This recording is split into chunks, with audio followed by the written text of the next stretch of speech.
With Mario Party Jamboree now out, I wanted to talk about more or less all of the mini-games in the game. Today, I'm going to be ranking every single mini-game except for the item mini-games from worst to best. At the end of the video though, I will be giving you my tier list so you can see whether certain mini-games are in the S tier or the B tier or whatever they might be in. Now I gotta say, this was probably the hardest Mario Party for me to actually do something like this in because I just like a lot of the mini games. So it's really hard for me to sit here and be like, yeah, no, this one is just better than this one when I just more or less like most of them. But I tried my damnedest and we're just gonna roll with it. So without any further ado, let's get into ranking every single Mario Party Jamboree mini game from worst to best. Starting off at 107, we have Tricky Turntable. Now, the idea of this minigame is good, but the execution is really bad. The minigame is just too long, too many dead zone periods, and it just doesn't feel like it gives you enough coins to warrant the length. At 106, we have Three Throw. There are plenty of minigames that they could have brought back from the GameCube generation. I don't know why they chose this one. If you have anybody who is on the left or right side and they know what they're doing, they're gonna hit the middle every single time, or they're gonna hit the top every single time, and the people who are in the middle are just gonna be screwed. At 105, we have Fast Fishing. For here, you just use your Joy-Con, and as soon as you feel a rumble, you lift up, and that's that. I just feel like something like this would have been so much better if it was a best of 3 or best of 5. Next up, we have Income Stream. One person is on a plushie, collecting coins, and the other 3 are on hovercraft things as well, trying to collect the coins as well. It's a coin minigame, and you move your Joy-Con to go fast or go slow. At 103, we have Down the Hatch. This is the first Koopathlon minigame, and you use your pointy finger to push down blocks and plushies into the bottomless pit. At 102, we have Match That Item. That's probably the most exciting thing about the minigame, is the title. All you gotta do is match the item. It'll give you an item, you press A when it shows up, and that's that. If anything, it's a good mechanism to time out potential chance times, but that's about it. Next up, we have Spread and Butter. This is a rhythm minigame where you're just spreading butter on toast. Up next, we have Soup Troop. Another minigame where you're more or less just cutting veggies to put them in soup. One of the reasons why these two rhythm minigames are so low is just because they're too easy. Up next, we have Mega Stingby Stompers. This is the first boss minigame we're going to be talking about, and it's just because this boss minigame really isn't fun. You're just ground pounding on a giant Stingby. At the beginning, everybody is able to ground pound it rather easily, but after a bit, it just becomes rather tedious. At 98, we have Which Door Has More? Another Koopathlon minigame, but in this one, you're just counting up the different characters in a room, and then going through the door that has more of that character in that room. At 97, we have Sky High Cannons. In this Koopathlon minigame, you're going to be shooting through cannons, trying to navigate yourself around everything to just get as many coins as you can. At 96, we have Spike's Gambit. In this Koopathlon minigame, you're going to be jumping over the spiked rollers that Spike's going to be throwing at you, collecting as many coins as you can, and just make sure you watch out for the big one, because if you get hit by the big one, you are screwed. At 95, we have Footlong Frenzy. This is another rhythm minigame where you're trying to just create the perfect footlong. And yeah, I mean, aside from all the other ones that we have later on, this is the one that I just don't really care about the most. At 94, we have Treetop Treasure.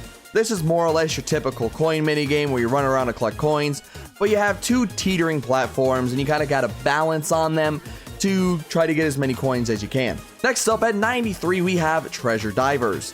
This is coming back from Mario Party 1. I will say, they did improve it a little bit in some regards. They kind of made it a little worse in other regards. But if you know Treasure Divers from Mario Party 1, you know this minigame. At 92, we have Bruiser Bash.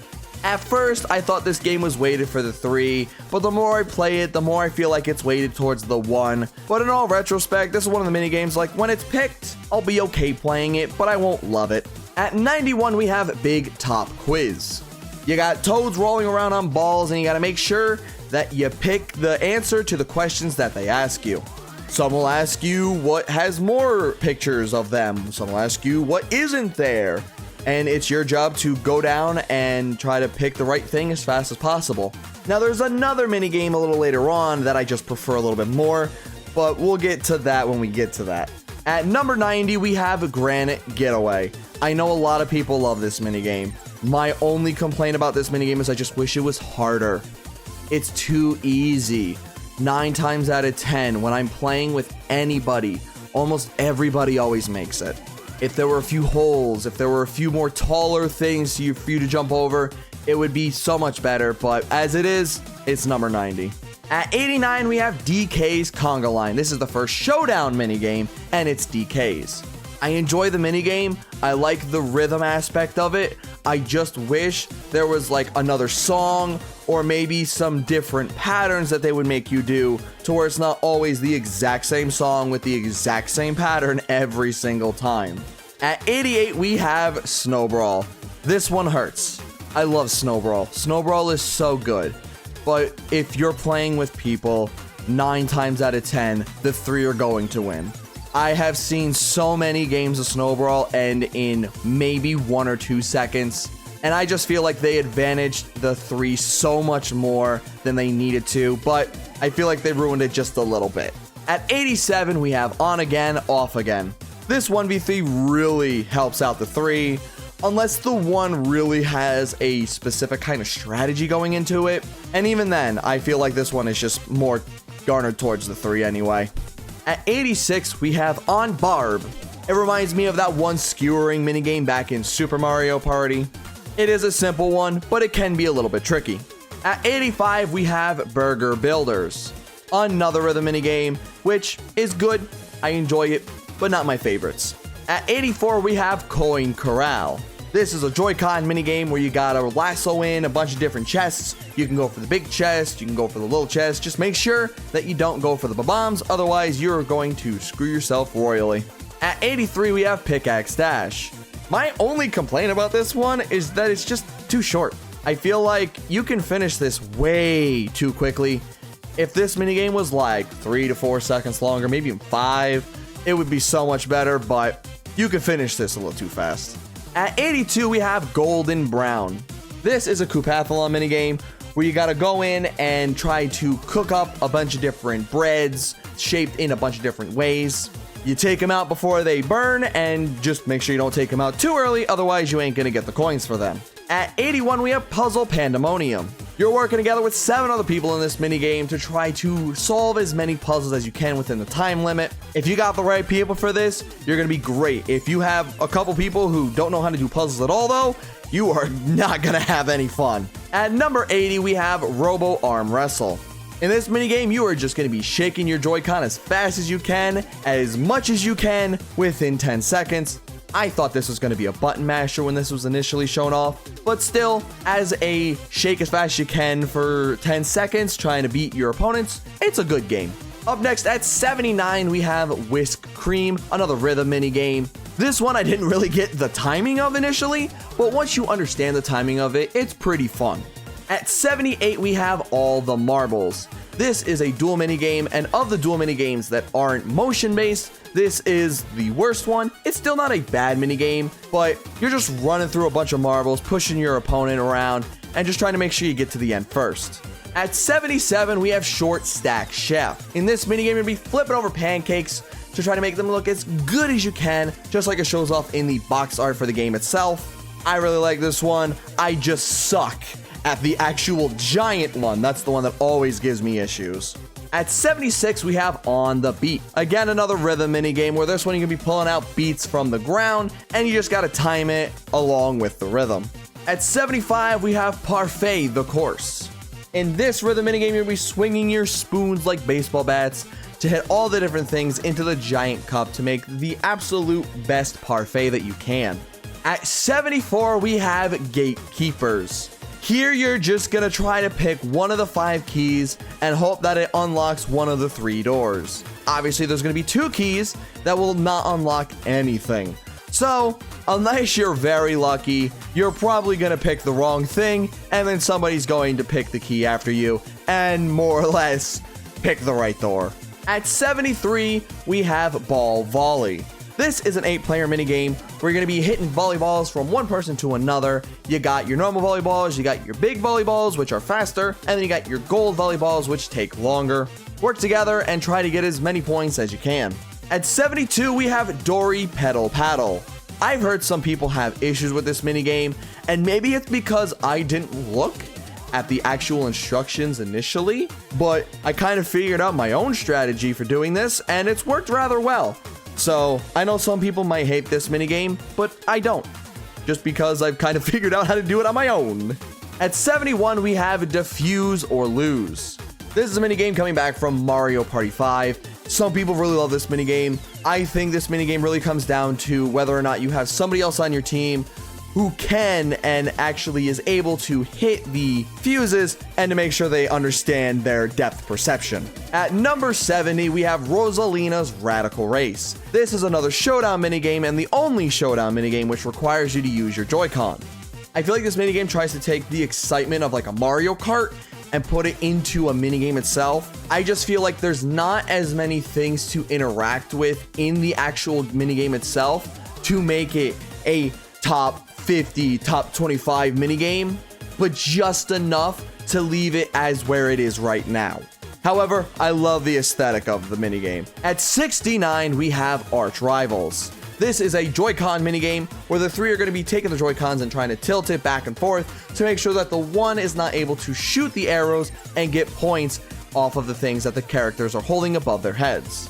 If the one gets 100, they win, and then the three win if the one doesn't get that at all. At 68, we have Ranks to Riches. This is another coin minigame, and I just like the movement of this one. I like the 3D World shoes that we're in, and I feel like the movement, while it is a little bit wonky, I still like it. At 67, we have Skedaddle. This is basically 8-player Desert Dash. Everybody has to be in rhythm with what it shows you on screen. If everybody's doing pretty damn good, you're going to get that S rank. Otherwise, you're going to see that rank plummeting real quick. At 66, we have Fire Away. This is the first Survivathon minigame, and in this one, you have to mash A to go higher or mash B to go lower. Just make sure you're not getting hit by any of the bullet bills or any of the bomber bills. Otherwise, if you get hit by any of them, you're going to fall into the lava and you're going to lose. At 65, we have Look This Way. Instead of look away, you actually have to look at the direction that the arrow points at. I wouldn't have had this minigame as high up as it is if it wasn't for the fact that sometimes it fakes you out and it can fake you out real hard. And getting faked out in this was some of the funnier moments that I've had. At 64, we have Trading Cards.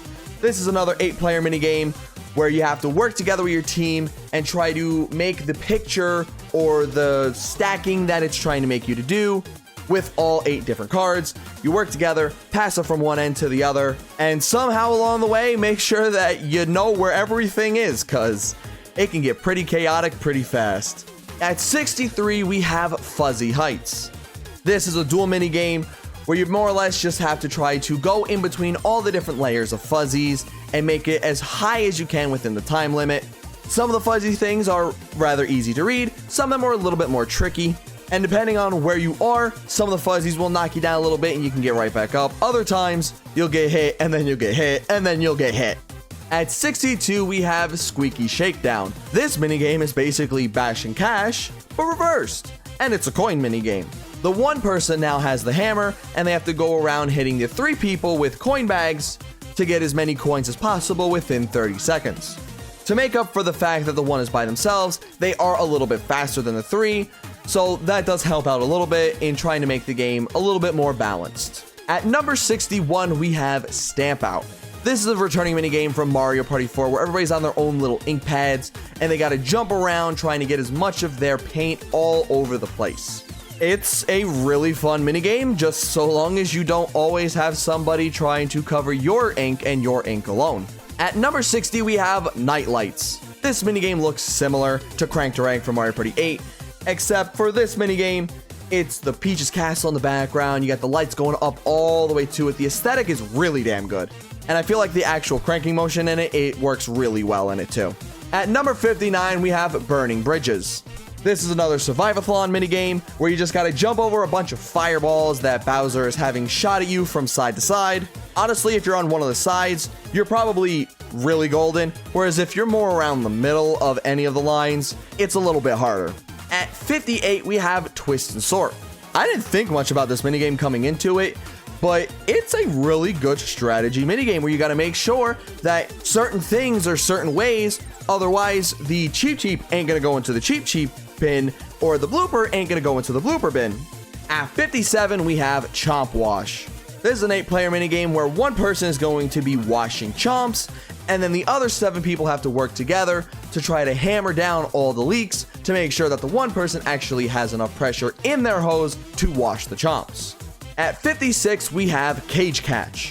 One person is swimming around while the other 3 are working together to make the cage go left and right, up and down, or actually pushing the button to send it down. The one thing that the one person really has to make sure of is that they're not bouncing into the cheaps, otherwise they can bounce themselves right into a loss.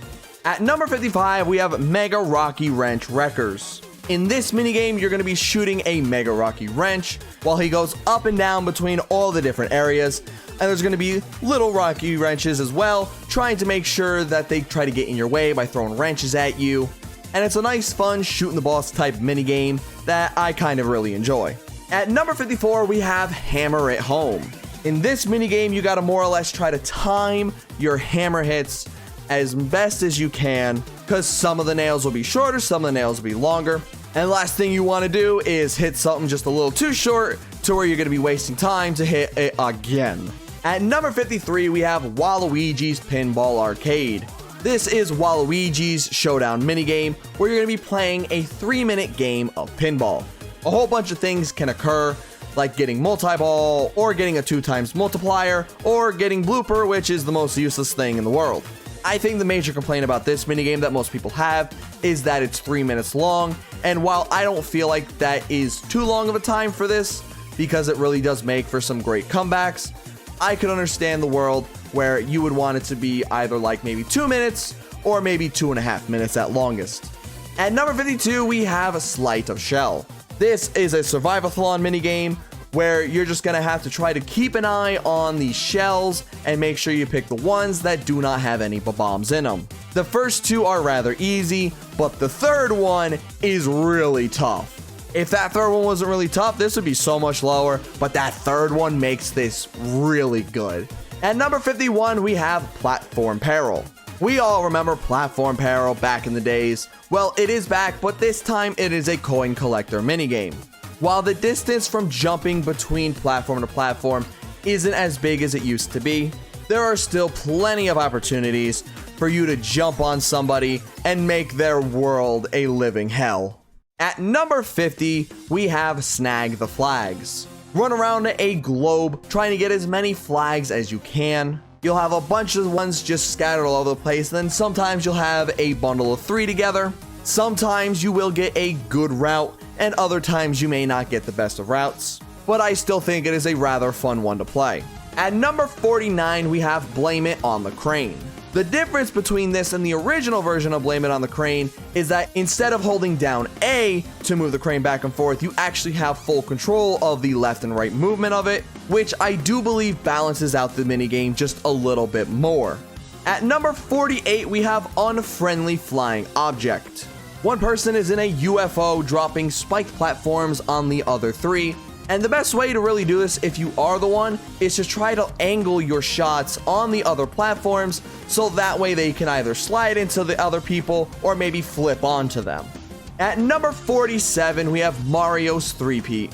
You're going to be playing 3 different minigames against everybody else and Mario in this minigame. You have Leaf Leap, you have Bumper Balls, and then you have Shy Guy Says. This minigame would be so much higher up if they picked almost literally any other minigame but Bumper Balls to be in the middle of this. I love Leaf Leap. I love Shy Guy Says. Why did it have to be Bumper Balls? If that wasn't there, it'd be so much better. But unfortunately, Bumper Balls is there. At number 46, we have Prime Cut. In this minigame, you're going to be working together with another person to try to cut your steak as evenly as possible. If you get 50-50, you're guaranteed a point. But so long as you get it more even than your opponents, you'll get a point. Whoever has the most points at the end of the 3 stakes will win. At number 45, we have The Floor is Falling. This is another survivathon minigame where you have to stand on the white platforms, and then if the platforms actually change colors, you got to make sure you go onto the white platforms, otherwise you are going to fall. At number 44, we have Thwomp the Difference. This is the minigame that I was talking about a little bit earlier when I was talking about Big Top Quiz. I just like being able to press a single button instead of moving my actual thing from one place to another. If the other one was like this, it would be better, but I understand that they probably wanted to have a little bit of a difference between this minigame and that minigame. But in this minigame, you gotta have a little bit of patience and just make sure you pick the actual picture that is different than the others, while the thwomps are trying to block your view.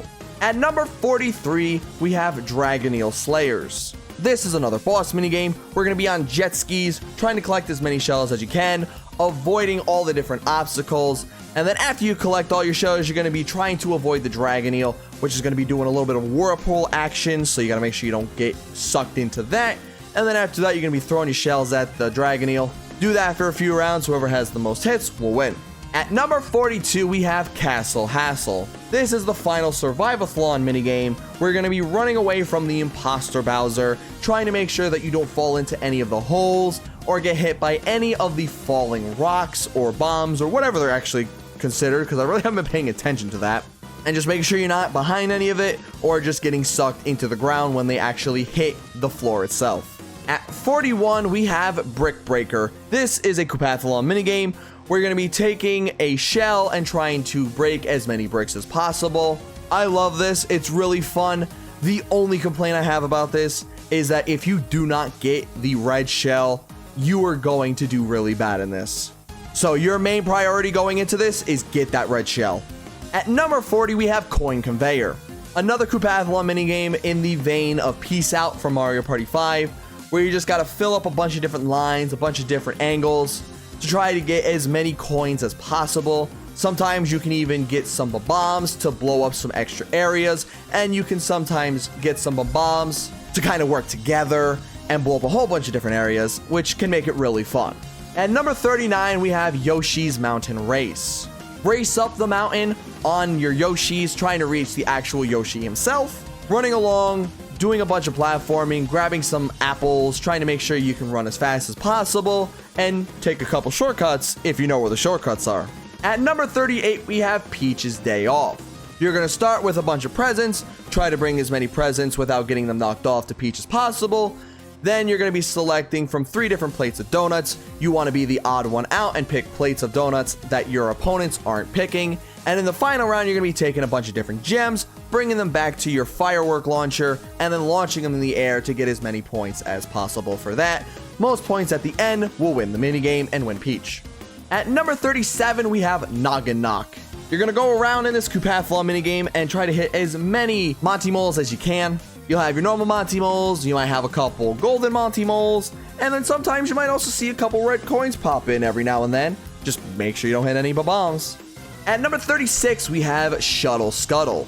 Everybody's going to be in their own little shuttles, trying to avoid all the different amps that are going to be either moving around or being stationary or rotating in between themselves, trying to make it all the way to the end without getting hit twice.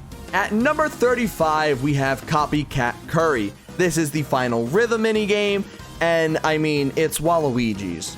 It's so good. It's basically the exact same as Waluigi's one in Super Mario Party, and I love that one.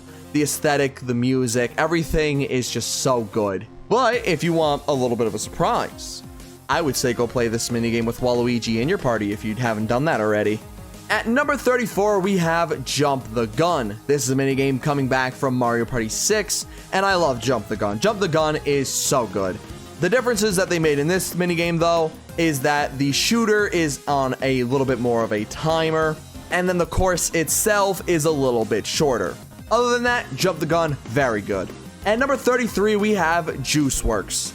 This is an 8-player minigame where you're going to have 3 people collecting apples, 2 people making apple juice, and then 3 more people trying to bring the apple juice to the truck itself. I, so far, have only been able to do 2 of these. I haven't been able to do the 3rd one, but every time I play this, I enjoy it, I have fun, and it's a great time.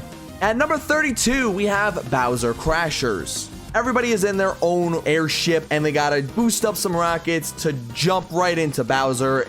You do this a few times and then you go into its second phase. And the second phase is behind you instead of like a 2D thing, and it's really good. I really enjoy this one. This is a great boss fight. This is a great final boss fight. At number 31, we have Ballistic Bingo. Everybody has 3 cannonballs, and you gotta shoot your cannonballs on the bingo board to try to get as many bingos as you can. 3 rounds of this. You do 4x4s, 4x4s, and then a 5x5. It's really fun. I really enjoy it. At number 30, we have Matchmakers. This minigame, I was expecting to not even give half of a damn about before we actually got to see it and play it, but it is so good. You match the 2 different cards in each of the different areas. You start out with 5 or 6, and then it keeps building and building and building, and it just gets more fun and more chaotic each area that you go through. At number 29, we have our final Koopathlon minigame, and that is Lane Change. You're going around, you're racing through, you can control your speed, you gotta go through all the different lanes, you have a bunch of different rounds, get as many coins as you can, especially in like the later rounds. It is so chaotic and so fun. At number 28, we have Luigi's Rescue Operation. This is Luigi's Showdown minigame, and it's a whole bunch of different puzzles. You got 9 different puzzles to solve. You're gonna be trying to assemble pictures, you gotta find the odd one out. Sometimes you gotta play more or less a room of Goomba's hotel. It's a bunch of fun. At number 27, we have Stone Eye Bowling. This is a dual minigame where you're gonna be playing bowling against somebody else. There is only one thing that I wish this minigame had that it doesn't. The only thing holding this minigame off from being my favorite dual minigame is if it had either a second roll, whether you continue off from what you already put down, or it gives you a fresh set of 10 afterwards, and then you continue from that point on and do another roll. Just at least another roll would have made this minigame so much better, but it is only one roll, so as much as I want to put it higher, this is the highest that I can put it. At number 26, we have Shadow Play.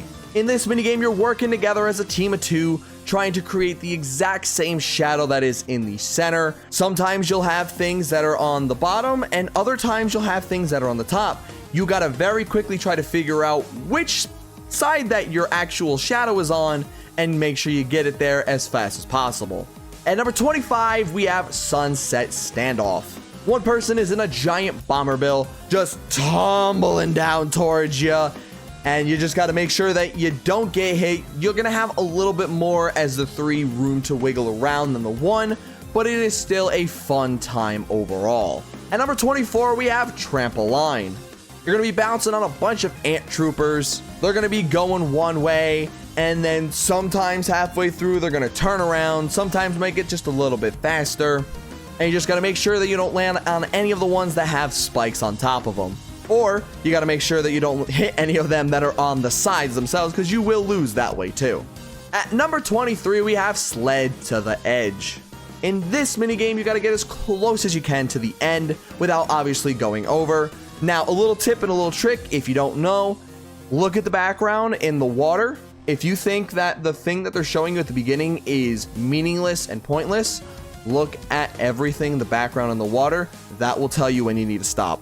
At number 22, we have Bath Bombs. This is the final 8-player minigame, and it can be so chaotic and so much fun. You got to take all of the bombs as they are trying to bum rush this gate, more or less in a Bloons Tower Defense style, where you just got to get them all out of there as fast as possible to try to make sure that enough don't blow up the gate to where you don't actually win. At number 21, we have Hot Hot Hop.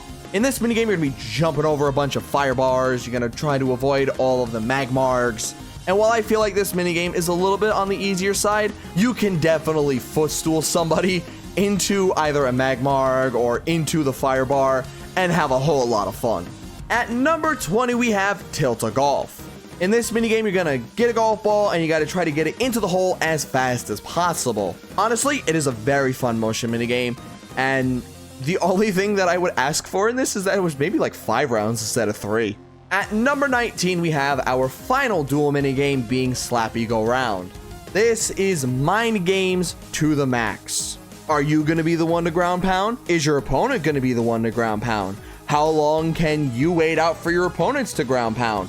Are you going to be the one to initiate? There's a lot of things going on with this. The only thing I fear is that there could be a slight meta in this as we go through and actually have the game for a longer amount of time. But as it stands right now, I really enjoy this. At number 18, we have cookie cutters. As the one, you're going to be cutting all 3 different shapes of cookies, whereas if you were on the 3, each of you will have 1 different shape. You got to work together to try to get as many cookies cut as possible. Obviously, if you have somebody who's very good at this, and if they're the one, they're probably going to win. But if you have somebody who is more or less around like the average skill set, it can make for some very close and very intense games. At number 17, we have Lumber Tumble. In this minigame, you're going to be running around rickety platforms. You're going to have 2 sets of logs in front of you and behind you, trying to keep you in specific areas. Sometimes they're going to speed up, sometimes they're going to slow down, and sometimes they're just going to make you go in an opposite direction. So if you're not paying attention enough and you're not in the right spots, you are going to fall off. Also, you can push people off, so you could end up making people's days so much worse. At number 16, we have Cold Front. You got to avoid the gusts of wind while also trying to balance on ice. Need I say any more? It can be very fun and also very cruel if you're not the best when it comes to ice physics. At number 15, we have Scarousel. This was another one of those minigames that I really was like, I don't see how people are going to like this one. I thought it was going to be too easy. I thought it was going to be bland. I thought it was going to be boring. But those last 10 to 15 seconds, those are some of the most fun I've had in minigames ever. If this minigame was like those last 10-15 seconds, if they moved that up to maybe like halfway into the minigame, like 30 seconds or something along those lines, easy top 10. But it is what it is, so it's at number 15. At number 14, we have Daisy's Field Day. 4 different rounds of collecting Daisy's tokens. You're going to be jumping around a bunch of different logs. Then you're going to be platforming a la Fall Guys in like the last 3. And overall, it's just a really fun minigame. And it's one of the reasons why I just really haven't been playing Daisy as much. At number 13, we have Pickin' Produce. In this minigame, you and a partner are going to be working together to try to put all of the different fruits in the actual different places that they need to be. You'll have the fruits that you're going to leave alone, you'll have the fruits that you're going to be working together to put in the middle, and then you'll have some fruits that you'll need to take from one side and bring all the way to the other side. It's a lot of fun, and I think they did a really good job with this one. At number 12, we have Camera Ready. This minigame is so good. It's so good. It's a shame I can't put it in the top 10 because of all of the other minigames that are in front of it, but it is so good. You got to try to take the picture as accurately as you can. But the one thing that I think some people don't fully realize is I don't think that you need to take a picture with all of the different characters in specific spots. If you could take the picture in the actual area itself, even without those characters there, you'll still get a high score. And at number 11, before we get in our top 10, is Tiny Triathlon. This is the final motion minigame, and I mean, it's a triathlon. I knew I was going to like it from the start, where you got to start out by swimming, then you're going to be triking along, and then you're going to be doing some hurdles. As soon as I saw that this minigame more or less had the exact same motion as Trike Harder for one of the segments, I knew I was going to love it, and sure enough, here we are. Now, starting the top 10. At number 10, I have 2 Axis Taxi. You and a teammate are going to be working together, go through a giant course, trying to avoid everything when it comes to like all the obstacles, and of course, trying to avoid the other players themselves. The only suggestion that I have when it comes to this minigame is if you can, don't play with CPUs. The CPUs, whether they're on easy or master, are pretty dumb. Whereas if you work with an actual person, you're going to have a better time. At number 9, I have Domination. Now, for the people who know and have watched me, they probably all expected this to be at number 1. And as much as I love my button mashers, and as good as I am at my button mashers, realistically, the other 8 minigames I just enjoy playing more. Even though this is the best button masher, I can't put it at number 1. But again, it is the best button masher, so I had to put it in the top 10. At number 8, we have Hot Cross Blocks. Another mind game mini game. Sometimes you're going to want to go for the blocks that are the smallest. Sometimes you're going to want to go for the blocks that are the biggest. Sometimes you're going to want to go for a very specific pattern. Or sometimes you're just going to go for a specific set of blocks because you know somebody else is going to want those specific set of blocks. It's fun. It's great. It can cause a lot of havoc. And I love this minigame. At number 7, we have Sandwiched. Run around and try not to get squished by all the different sandwiches.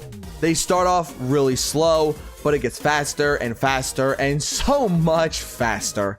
To where sometimes you'll be just doing it and then you just make the tiniest bit of mistake. You run the wrong way for half a millisecond and then that is it.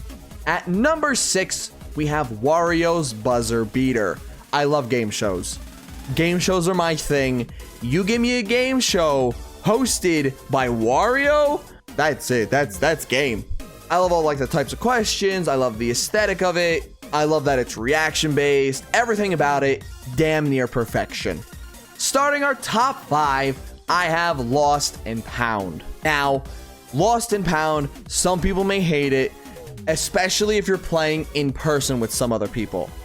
Lost and Pound is at its best when the 3 are not working together. If the 3 are not going to work together, easy top 5 minigame. So good. I love this. I love hide and seek minigames. Hide and go boom. That, like, now that we have one where it's reversed, it's one of the best. It's probably the best hide and seek minigame. At number 4, we have Rocky Rope Race. This is 2v2 Vine with me. I love Vine with me. I love this. You gotta swing your partner around, grab onto the ledge, let your partner go, and just rinse and repeat. Sometimes you're gonna get a fast pass, sometimes you're gonna get a little bit slower, but it is so good, so fun. Anytime you give me something that's more or less Vine with me, I'm gonna love it. At number 3, we have Light Wave Battle. These top 3 were so hard to put in their actual positions that it hurt. But at number 3, I had to put Light Wave Battle. In this minigame, you have to ground pound your own platform. If you ground pound your platform, it sends out a light wave to everybody else. Now imagine 4 people doing it at the same time. It gets very chaotic, very hectic, and can sometimes last long, and sometimes it can be over very quickly. At number 2 is Boss Sumo Bro Blitzers. This is easily the best boss minigame that Mario Party has ever had. You have to get all the tubes running from the electricity to you to shoot electricity back at the Boss Sumo Bro. After the first 2 rounds though, it gets a lot more difficult, as sometimes if you're not fast enough, there will be another Sumo Bro coming down to mess with your different things. And it's so good, I just wish I could play it more in the actual boards. And at number 1, we have Junior's Jauntlet. You're going to be going through about 9 or 10 rounds of a bunch of different quick events. Sometimes you got to avoid the bullet bills. Sometimes you got to catch a chicken. Sometimes you gotta pop some balloons.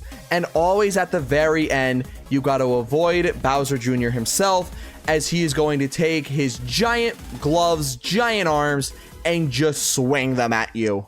Well, that is every single Mario Party Jamboree minigame ranked from worst to best. But of course, like I said at the beginning of the video, here I'm going to be showing you the actual tier list that I have, showing you the minigames that are in S, the minigames that are in A, B, C, and then D, or F. Even though one of the minigames really could be in F, the concept is too good for me to put it in F. But that is going to be today's video. After this, I'm going to be trying to be working on a video ranking all of the different boards in Mario Party Jamboree, and that's honestly just going to be as hard as making this one. So I'm going to try to do my best, but only time will tell where everything really goes. So, thank you all for watching, and I will see you all next time.